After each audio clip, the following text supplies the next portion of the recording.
চাঁদপুরের হাইমচর উপজেলার নীলকমল ইউনিয়নের সীমান্তবর্তী এলাকায় মেঘনা নদীতে নোঙর অবস্থায় থাকা মেসার্স বৃষ্টি এন্টারপ্রাইজের আল বাখেরাহ নামক জাহাজ থেকে 7 জনের মরদেহ উদ্ধার করা হয়েছে। গুরুতর আহত একজনকে উন্নত চিকিৎসার জন্য ঢাকায় পাঠানো হয়েছে। নিহতরা হলেন জাহাজের মাস্টার কিবরিয়া, ইঞ্জিন চালক সালাউদ্দিন, সুকানি আমিনুল মুন্সি, গ্রিজার সজিবুল, আজিজুল ও মাজেদুল ইসলাম। নিহত একজনের নাম জানা যায়নি। আর আহত ব্যক্তি হলেন জুয়েল। আহত ও নিহত ব্যক্তিদের বাড়ি নড়াইল জেলায়। সোমবার 23 ডিসেম্বর বিকেলে ওই ইউনিয়নের মাঝেরচর নামক স্থান থেকে নিহতদের মরদেহ ও আহতদের উদ্ধার করে কোস্টগার্ড ও নৌ পুলিশ। জাহাজে ডাকাতিতে বাধা দেওয়ায় এই ঘটনা ঘটেছে বলে জানিয়েছেন নৌ পুলিশ চাঁদপুর অঞ্চলের police super SP Syed Mushfiqur Rahman. তবে ডাকাতি নাকি শত্রুতার কারণে এই হত্যাকাণ্ড ঘটানো হয়েছে তা নিয়ে জানতে চাইলে জাহাজটির মালিক দীপলু রানা বলেন, আমি জানি না কিভাবে এই হত্যাকাণ্ড ঘটেছে, কারা ঘটিয়েছে। পুলিশ তদন্ত করে আসল ঘটনা বের করতে পারবে। তিনি আরো বলেন, চট্টগ্রাম থেকে রওনা হওয়ার পর রোববার রাত 8:30টার দিকে জাহাজটির চালকের সঙ্গে তার সর্বশেষ কথা হয়। তখন চালক জানিয়েছিলেন মেঘনা নদীতে তারা জাহাজের বহরেই মধ্যেই ছিলেন। তবে সকালে মুঠোফোনে যোগাযোগ করা হলেও কেউ সাড়া দেননি।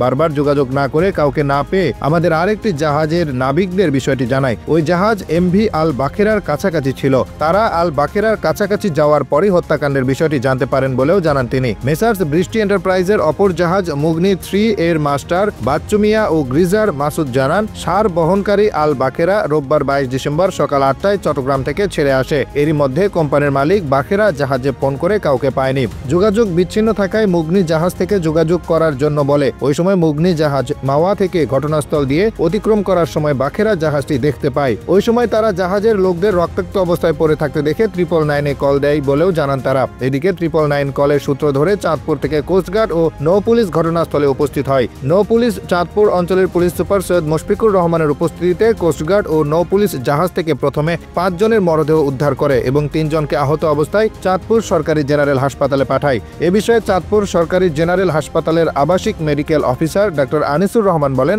জুয়েল নামে আহত একজনের ধারালো অস্ত্রের আঘাতে গলা ও শ্বাসনালীও কাটা ছিল। প্রাথমিক চিকিৎসা শেষে তাকে উন্নত চিকিৎসার জন্য ঢাকায় প্রেরণ করা হয়। আর সজিবুল ও মাজেদুলকে মৃত অবস্থায় হাসপাতালে আনা হয়। তাদের মাথায় ও শরীরে আঘাতের চিহ্ন রয়েছে।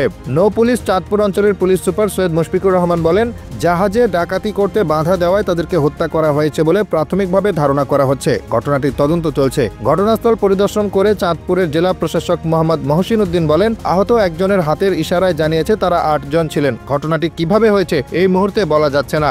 ডাকাতি কিংবা অন্য কোনো কারণে হতে পারে। তদন্ত করার পরে জানা যাবে। নৌ পুলিশ ও কোস্টগার্ডের সঙ্গে নিরাপত্তা বিষয়ে কথা বলেছি, কারণ এই রুটে পণ্যবাহী জাহাজ চলাচল করে, যাতে করে নিরাপত্তা ব্যবস্থা আরও জোরদার করা হয়।